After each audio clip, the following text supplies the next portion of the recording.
welcome back to a new episode of Project 25. If you are new here, welcome. I am very excited to present you this week's guest, even though you probably noticed the episode title. So, as you know, I had the privilege to speak with Calgary rap and soul artist Sinzere. Sinzere has been named one of 11 rising Black Canadian artists you should know by Complex Canada. Her debut album, Tabula Rasa, was named one of the top 25 Canadian albums of 2022 by Range Magazine. And her track, The Mission, which is amazing and unbelievable, and you should go listen to it if you haven't, was named one of the best Canadian songs of 2022 by Complex Canada. She was the first rapper in history to perform at the Calgary Philharmonic and has opened for the likes of Rakim, KRS-One, Raekwon, Rick Ross, and Corday. She has performed at festivals such as Road to the Junos, the Calgary Folk Music Festival, and Sled Island. But besides those accomplishments, Sinzere is a lover of life, and in her journey, she has navigated the paradoxes that come with life and has learned to appreciate the good, the bad, and the ugly, because those three have made her journey unique and beautiful. A big shout out to Salima Stanley Banji for connecting us, because this was such an inspiring conversation that I feel like a lot of us can relate to and learn from. And by the way, Sinzere has a new single out, Electric, and it is fire. So make sure you check it out in all music platforms. And now, go get your cup of tea, coffee, or whatever you enjoy drinking, and enjoy this episode. Project 25 was born out of the obsession that we have of figuring things out. Being a 25-year-old or a 20-something is weird because it's fun, confusing, and exciting all at once. It's an age where we realize that maybe the goals we had for ourselves weren't really ours to begin with. An age of tons of learning and unlearning, and an age of frequently asking ourselves, what am I doing? And that leaves us with a lot of uncertainty. I'm Andrea Juarez, and I created this project after hitting my quarter-life crisis. I decided to look for answers and ask my family members, friends, and people I admire about their experiences being 25, what has changed, what they've learned, and their advice for the new generation of 20-somethings. There is a lot to live and learn, and I am a firm believer that listening is a powerful tool. Even if all the answers are within us, by listening to others, we can feel understood, but also reflect on ourselves, learn, and think about what we want for our present and for our future.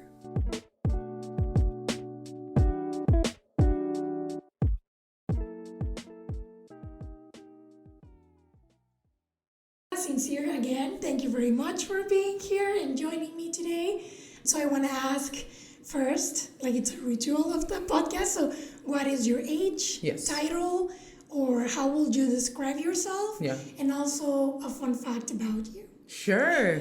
Well, my name is Sinzere, rap soul artist. I'm 34. I'm 34 and fun. And a fun fact about me, I'm a lover of life. Besides being an artist, a well-known artist, and doing a lot of cool things, I'm a lover of life, independent of like social media or the internet. I love just experiencing life. Yeah, just living in the moment and going through the flow. Yeah. I love that.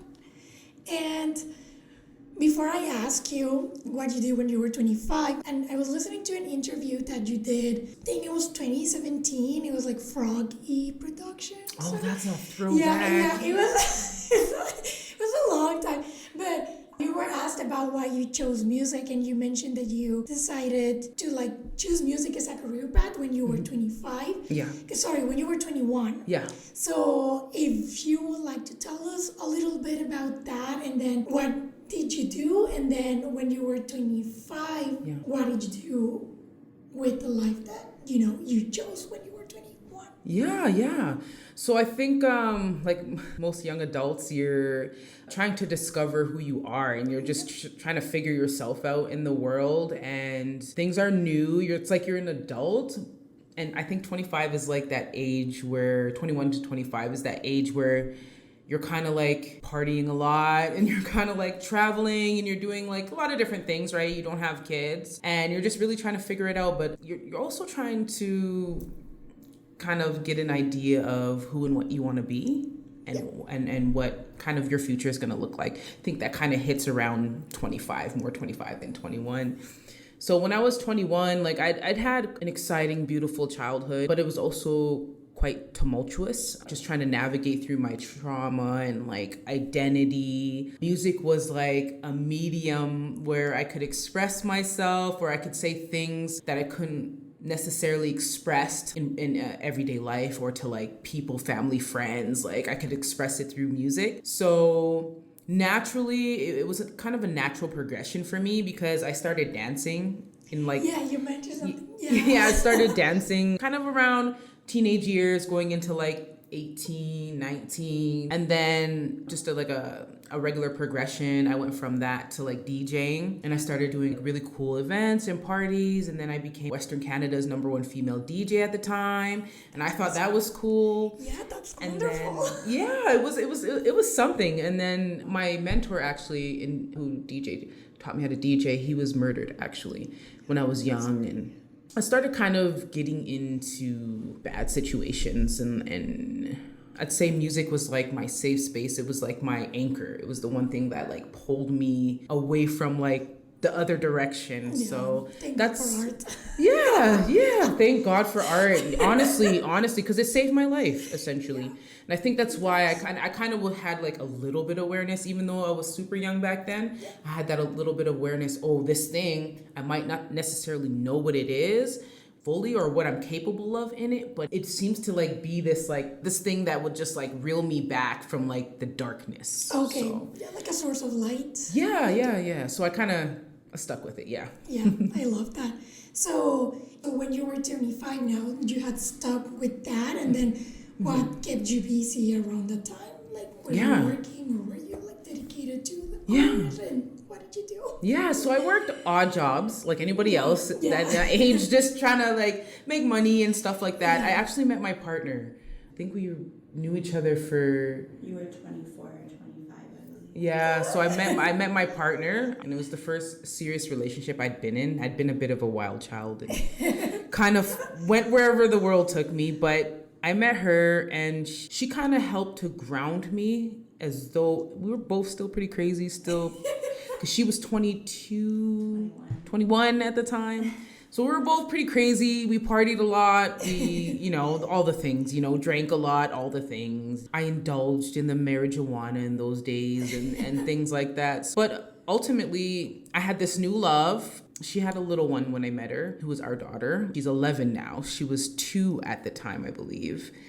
And then I was navigating how to be a parent for the first time. I'd gone through like some hard things in my music career at that point in time, just people trying to control my music, control my message, and control the direction I was going in. And it was both a beautiful time. I was also developing as an artist a lot, and ton of shows, and lots of interviews and shooting music. All these things were happening, right? All these great things, but then a lot of things began to change as well. And just having someone trying to put a chokehold on my musical career and on my creativity. I went through like a really deep, dark depression around that time, and just trying to navigate it and figure things out. And it was just doing all the things, drinking and all the things that kind of helped accelerate that depression. So I'd say I'd spent like the age of 25 just trying to navigate the ups and downs of life, and the hills and the valleys, like having this level of fame and kind of what that comes with. And then also trying to evolve as an artist, as a human, as a spiritual person, having this human experience and just all the things. And it was just... yeah, it was like all that chaos was helping to push me to where I am now, to where I could even articulate myself in the way that I am. And so 25 was fun. I mean, I wouldn't change anything. No, thanks for sharing that. Yeah, like life can be a paradox. Oh. So like the good things, but then so it's a lot to deal with. No, thank you very much for sharing that. And now that you were just mentioning about, you were trying to navigate things and that those things helped you to become the person that you are now. But I also wanted to pick your brain and ask, so when you were 25, what did you think?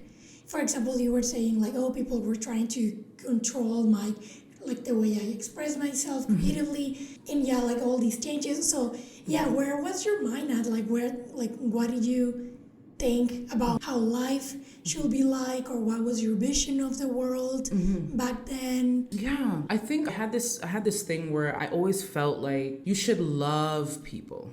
Like I was very much so, I think it was like, I would say I was sort of like a hippie. Would you agree, babe?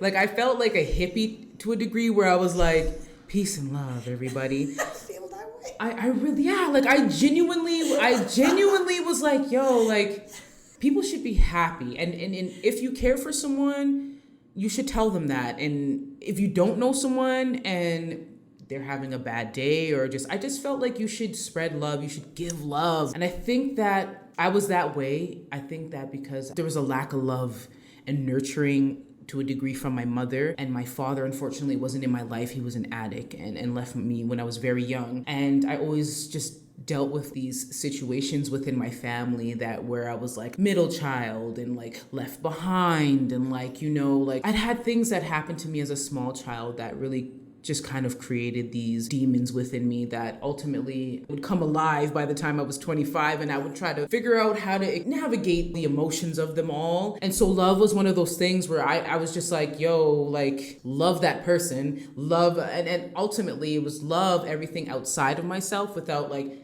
pouring that love into myself. Yeah, that's dangerous, yeah. Like, if you're giving everything out, then what's left for yourself? Nothing. Yeah. So by the time I turned 30, I was empty and I was this hollow shell of a person, and it was tough. My 30s, the beginning was like very tough for me because I was just this empty shell of a person who'd given everything to everybody outside of myself. And yeah, like, I mean, it was 25. I was just pouring love out into the world. And not pouring it into myself as I should have been, but yeah. Yeah, thanks for sharing that. Yeah, it happens. Oh yeah. And some people don't value that love. It takes a lot of work to like. Oh yeah. Because I bet there's, I feel you. Yeah, you know, we all know it, but that's the thing. Like, everyone thinks because we're from different places in the world, our nationalities are different, that these are the things that create this indifference between us. But we're not different. Like, we're all very much so the same and kind of go through the same experiences that way, human-wise. Thanks for sharing. So now I want to ask you, because even you just mentioned that your 30s were huge in terms of like realizing things. So from when you were 25 to this day, so what has changed in yourself, in your career, in the world, in your relationships, in your family? It's a very broad question, so feel free to tackle whatever you want. Yeah, I think I'm loving myself more. So that's like the major point for me, is I'm loving myself more, and also have removed myself from a lot of toxic situations. I've also realized that self-love is removing toxic people from your life. It could be your mother, it could be your siblings, it could be just because people are your family doesn't necessarily mean they're good for you. Friends, just understanding that it's okay to evolve, that you're entitled to your evolution as anybody else is, and to appreciate your evolution in your journey.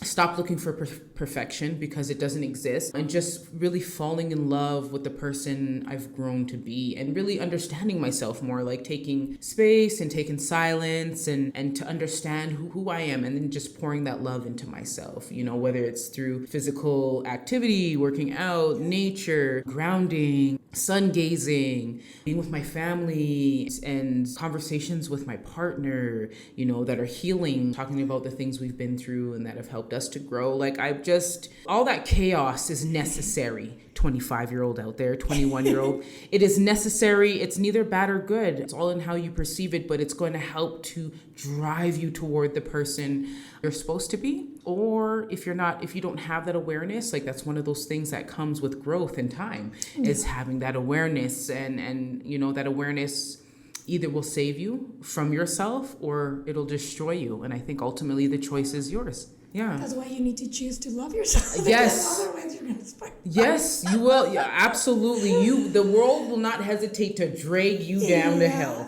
right? Because especially now, I think if you're 25 now, it's a little different. It's a little different in a lot of ways, because social media, they'll tell you like social media is obviously different. Like mental health it's one of these things where it's like pushed to the forefront, right? It's like mental health. Yeah.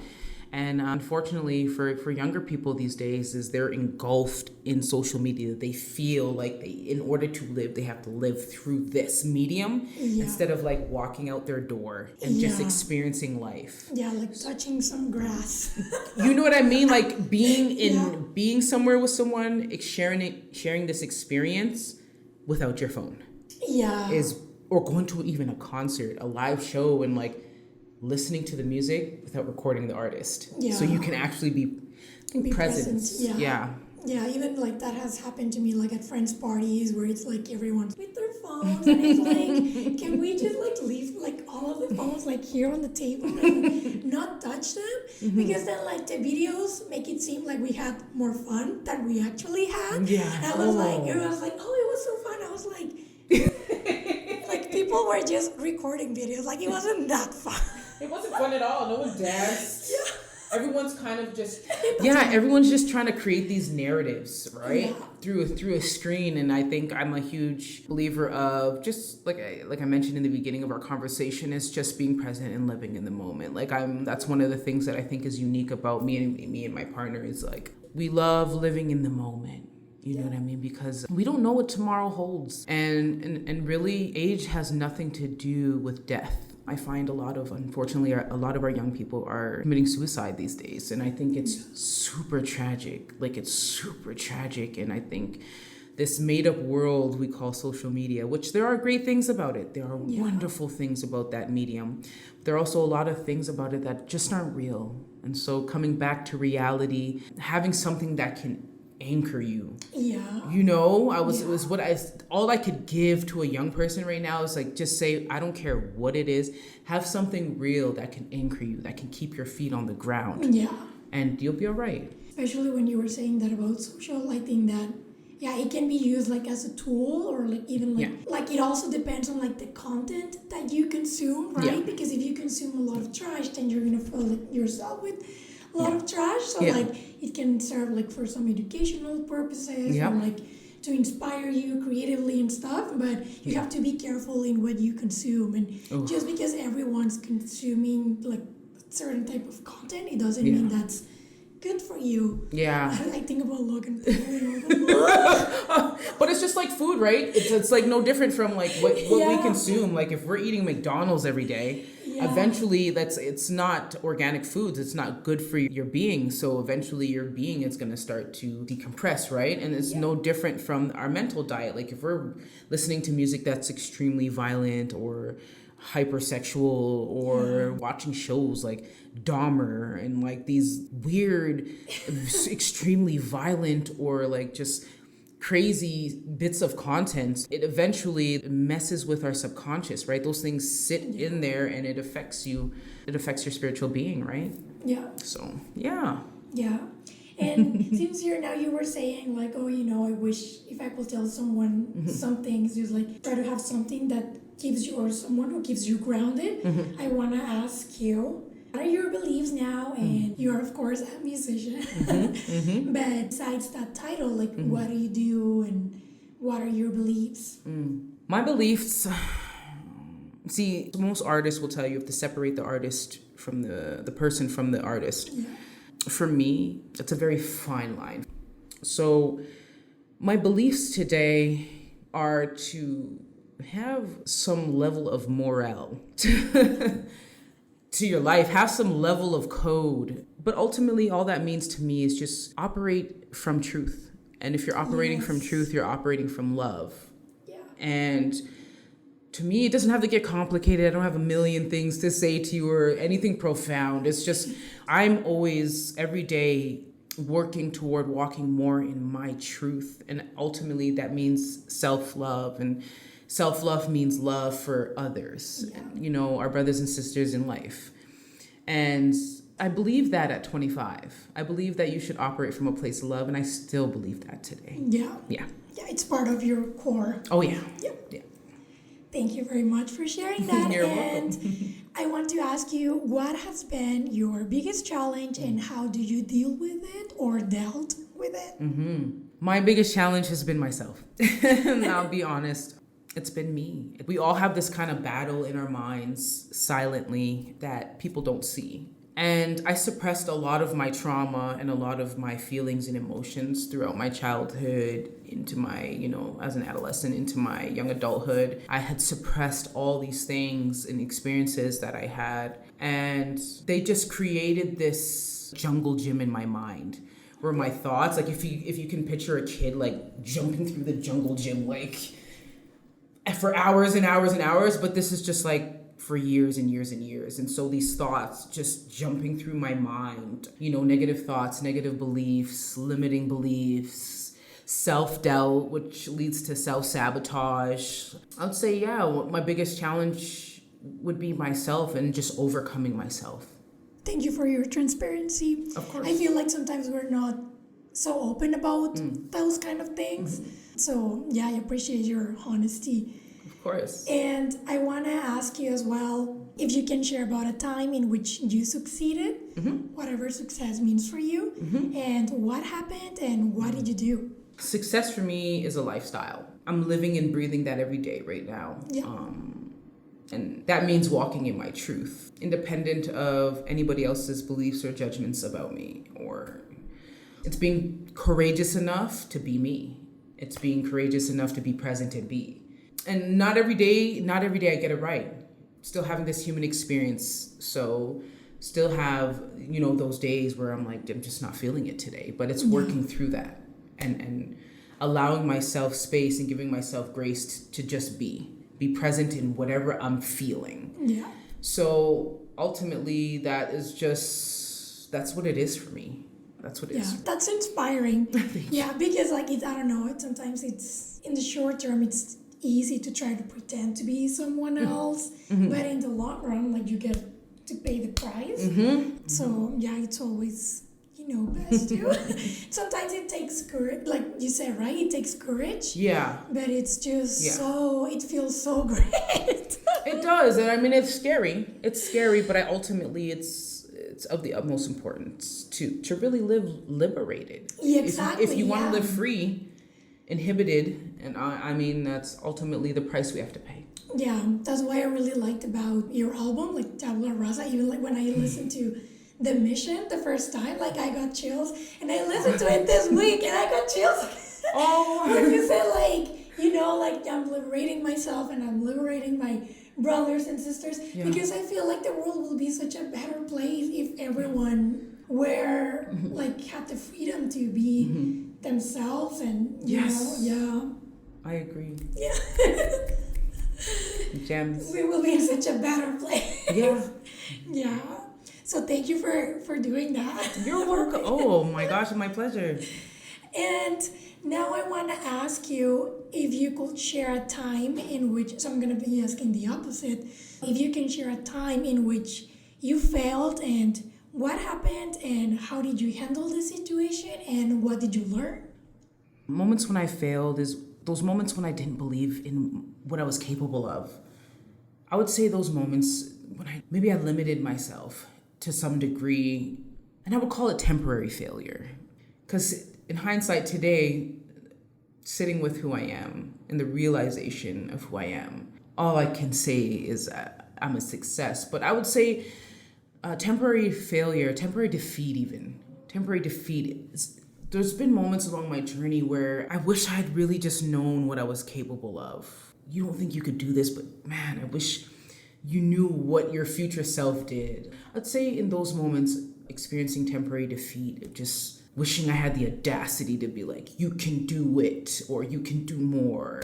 But there was moments along my musical journey where I limited myself, limited what I was capable of because of what I thought people thought about what I was doing, or allowing somebody else's idea of me to control what I could do, or even in my relationship. Like there was moments where it could have been insecurity, or I could have been scared of losing my partner, or moments where I was, even with my own trust issues from past lives, not fully giving myself to my partner, where it caused friction or a certain degree of separation. Is just allowing myself to truly let go and let my truth, which ultimately is that self-love, and ultimately translates to the love I have for her, or the love I have for music or my artist, let that really be the driving force for my journey. So yeah, I would just say like moments like that were temporary defeats, I'd say. Okay. Yeah. I like that description, temporary defeats.